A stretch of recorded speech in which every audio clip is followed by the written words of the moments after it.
రాకాలోకంకి స్వాగతం.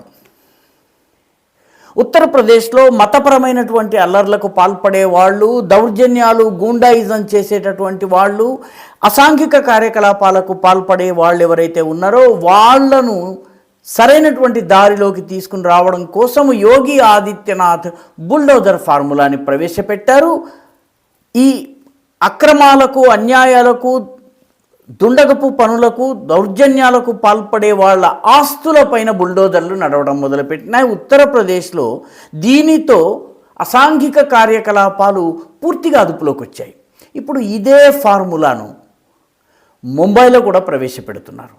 ముంబైలో అయోధ్యలో భగవాన్ శ్రీరామచంద్రుని యొక్క ప్రాణప్రతిష్ఠ జరుగుతున్నటువంటి, బాలరాముని విగ్రహపు ప్రాణప్రతిష్ఠ జరుగుతున్నటువంటి సమయంలో దేశవ్యాప్తంగా కోట్లాది మంది ప్రజలు సంబరాలు జరుపుకుంటున్నటువంటి వేళలో ముంబైలో ఉన్నటువంటి మీరా భయందర్ అనే ఏరియా ఒకటి ఉంది. ఆ ఏరియాలో ఉన్నటువంటి మీరా రోడ్ అనేటటువంటి రోడ్, నయానగర్ మీరా రోడ్ అనే ప్రాంతం, అక్కడ ఈ శ్రద్ధాళువులు ఎవరైతే ఉన్నారో, ఎవరైతే ఊరేగింపు తీస్తూ జై శ్రీరామన్ నినాదాలు ఇస్తున్నారో వాళ్ళపైన దాడి జరిగింది. ఒకసారి కాదు, 2 సార్లు జరిగింది. మొట్టమొదటి దాడి జనవరి 21వ తారీఖున జరిగింది. ఈ దాడిలో 4 కార్లు, 14 మోటార్ సైకిళ్లను దగ్ధం చేసేశారు, పూర్తిగా విధ్వంసం చేశారు. ఈ దాడితో చాలామందిని గాయపరచడమే కాకుండా వాళ్ళ జెండాలు ఏవైతే ఉన్నాయో జెండాలను పీకేసి వాటిపైన మూత్ర విసర్జన చేయటము, లేకపోతే ఉమ్మి వేయటము, ఒకరిద్దరైతే వాంతి కూడా చేసుకున్నారు. ఆ విద్య ఎలాగ సాధ్యమైందో మనకి తెలియదు, కానీ మొత్తానికి ఆ పని కూడా చేశారు. సో ఈ ఘటన అంతా కూడాను హైదరీ పార్క్ అనేటటువంటి, హైదరీ చౌక్ అనేటటువంటి చోట జరిగింది.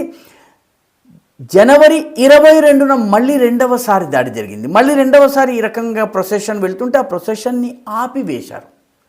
ఆపివేయటమే కాకుండా మా ఏరియాలోకి మీరు రావద్దు అంటే, ఈ దేశంలో కొన్ని ఏరియాలు మా ఏరియాలు, అందులోకి మీరు రావద్దు, మీ ఏరియాలోకి మేము రావచ్చు అన్నటువంటి ఒక వితండ వాదన.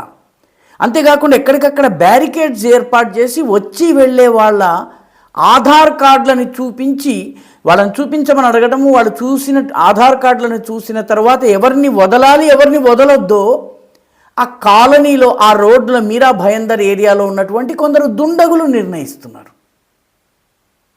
అంటే 2 రోజులు వరుసగా దాడులు. రెండవది, ఈ తరహా నోగో ఏరియా, మా ఏరియాలోకి మీరు రావడానికి వీల్లేదు, కాబట్టి మీ ఐడెంటిటీ కార్డు లేదా ఆధార్ కార్డు చూసిన తర్వాత మేము వదిలితే మీరు మా వీధుల్లోకి, రోడ్ల మీదకి రావాలి, లేకపోతే వెనక్కి వెళ్ళిపోండి. ఇది ఇండియా కాదన్నమాట. ఈ రకమైనటువంటి ధోరణి అవలంబించిన వాళ్ళపైన మహారాష్ట్ర పోలీసులు అత్యంత కఠినమైనటువంటి చర్యలకు దిగారు.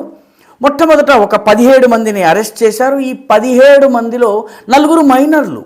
అంటే మైనర్ల మనస్సులోనూ విషబీజాలు నాటి పాకిస్తాన్ జిందాబాద్ నినాదాలు చేయించేటటువంటి ధోరణి నిజంగా నిందనీయమైనది. ఈ బాలురు 4 మైనర్స్ ఎవరైతే ఉన్నారో వాళ్ళని రీహాబిలిటేషన్ హోమ్కి పంపడం జరిగింది, జువెనైల్ హోమ్కి.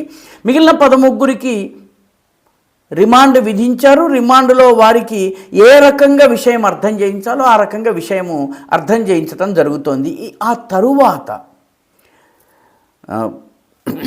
24 జనవరి నాడు మధ్యాహ్నానికి బుల్డోజర్లు ఆ ప్రాంతంలోకి వచ్చాయి. నిజానికి ఈ మీరా రోడ్ ఏదైతుందో, నయానగర్ మీరా రోడ్డు ప్రాంతం అంతా కూడా రోడ్డు చాలా ఇరుకైపోయింది. ఎందుకంటే ఆక్రమణలు వచ్చేసేసినాయి. వాళ్ళు మొత్తము ఫుట్పాత్ను ఆక్రమించడమే కాకుండా మెయిన్ రోడ్డు మీద కూడాను దుకాణాలు రావడము, పాన్ దుకాణాల దగ్గర నుంచి, చెత్తలు ఏరుకునే వాళ్ళ దుకాణాల దగ్గర నుంచి, చిన్న చిన్న షాపులు, ఇవన్నీ కూడా వచ్చేసినాయి. మొత్తం అంతా కూడా ఇది మా రాజ్యము, మా రాజ్యంలో వేరే వాడు రావడానికి వీల్లేదు.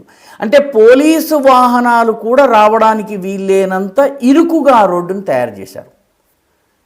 సో బుధవారం నాడు ఆ భయందర్కి సంబంధించిన మున్సిపల్ అధికారులు ఒక 17 అక్రమ కట్టడాలను నేలమట్టం చేసేశారు, వాటిని తొలగించేశారు.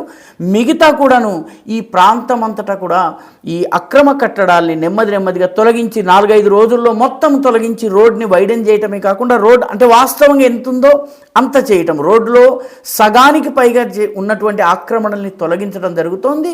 అంతేకాకుండా ఈ ఆధార్ కార్డు చూపిస్తే తప్ప లోపలికి ఈ వీధిలో రానివ్వము అన్నటువంటి వాళ్ళు ఎవరున్నారో వాళ్ళందరి ఇళ్ల మీద పోలీసులు దాడి చేయటమే కాకుండా బ్యారికేడ్లను కూడా తొలగించారు. మొత్తం మీద యోగి ఆదిత్యనాథ్ ఫార్ములా ఏదైతే బుల్డోజర్ ఫార్ములా ఏదైతే ఉందో ఇది బొంబాయిలో ప్రవేశపెట్టవలసి వచ్చింది.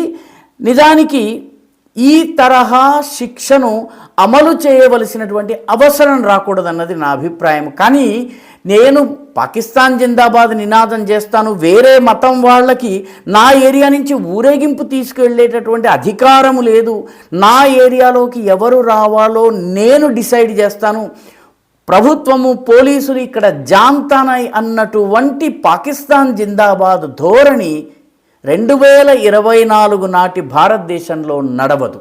1947లో నడిచి ఉండవచ్చు, 1971లో నడిచి ఉండవచ్చును, రాజీవ్ గాంధీ ఇందిరాగాంధీల సమయంలో విశ్వనాథ్ ప్రతాప్ సింగ్ల హయాంలో నడిచి ఉండవచ్చును. ప్రస్తుతము ఈ తరహా ఇకపై నడవదు అన్నటువంటి స్పష్టమైన సంకేతాన్ని ఇచ్చేందుకు ఆ ప్రాంతంలో బుల్డోజర్లని తీసుకువెళ్ళటం జరిగింది. ఒకరిద్దరు రెచ్చగొట్టే వీడియోలు చేసి సోషల్ మీడియాలో పెట్టి మత ఉద్రిక్తతల్ని రెచ్చగొట్టేటటువంటి ప్రయత్నం చేశారు, వాళ్ళని కూడా అదుపులోకి తీసుకోవడం జరిగింది. ముంబైలో ఉన్నటువంటి పింప్లేశ్వర్ మందిరం పైన ఇదే తరహా అక్కడ ఉన్నటువంటి జెండాలను పీకేసే ప్రయత్నం వాకోలా అనేటువంటి ప్రాంతంలో జరిగింది, వాళ్లను అరెస్ట్ చేయడం జరిగింది. అదేవిధంగా గోవాండి పోలీసులు కూడా ఒక 23 ఏళ్ల యువకుడు మతపరమైనటువంటి రెచ్చగొట్టే నినాదాలు చేస్తూ రామభక్తులు కట్టినటువంటి జెండాలను పీకే ప్రయత్నం చేశారు అతనికిను. అదేవిధంగా ఒక హౌసింగ్ సొసైటీ మీద ఉన్న జెండాను పీకే ప్రయత్నం చేసినందుకు భోయివాడ, ఇది కూడా బొంబాయిలోనే ఉంది, అతన్ని అరెస్ట్ చేశారు. ఇదే కాకుండా బొంబాయిలో ఉన్నటువంటి ఇస్లాంపురాలో వెళ్తున్నటువంటి ఒక బైక్ ర్యాలీ, ఈ బైక్ ర్యాలీని ఆపేందుకు ప్రయత్నం జరిగింది. ఇది విపి రోడ్ అనేటువంటి ప్రాంతంలో జరిగింది. అక్కడ కూడా పోలీసులు తక్షణమే రంగప్రవేశం చేసి అసాంఘిక శక్తుల వెన్ను విరిచేటటువంటి ప్రయత్నం చేస్తున్నారు. ఎందుకంటే ఈ దేశము కశ్మీర్ నుంచి కన్యాకుమారి దాకా, కామాఖ్య నుంచి కచ్ దాకా అందరి దేశం అయినప్పుడు అన్ని ప్రాంతాలలోకి అందరూ వెళ్ళగలిగేటటువంటి స్థితి ఉండాలి.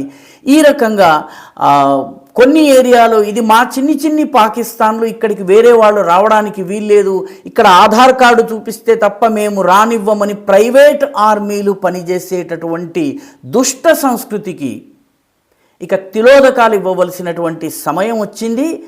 ముంబైలో దిగినటువంటి బుల్డోజర్లు తమ పనిని పూర్తి చేసి ఈ రకమైనటువంటి అసాంఘిక శక్తులను పూర్తిగా నేలమట్టం చేయవలసినటువంటి అవసరం ఉంది. ముంబై ప్రభుత్వానికి అభినందనలు, ఇది చాలా అవసరమైనటువంటి చర్య. ఈ వీడియో మీకు నచ్చినట్టయితే లైక్ చేయండి, షేర్ చేయండి, ఈ ఛానల్కు సబ్స్క్రైబ్ చేయండి, మీ అభిప్రాయాన్ని కమెంట్ల రూపంలో తప్పనిసరిగా పంపించండి.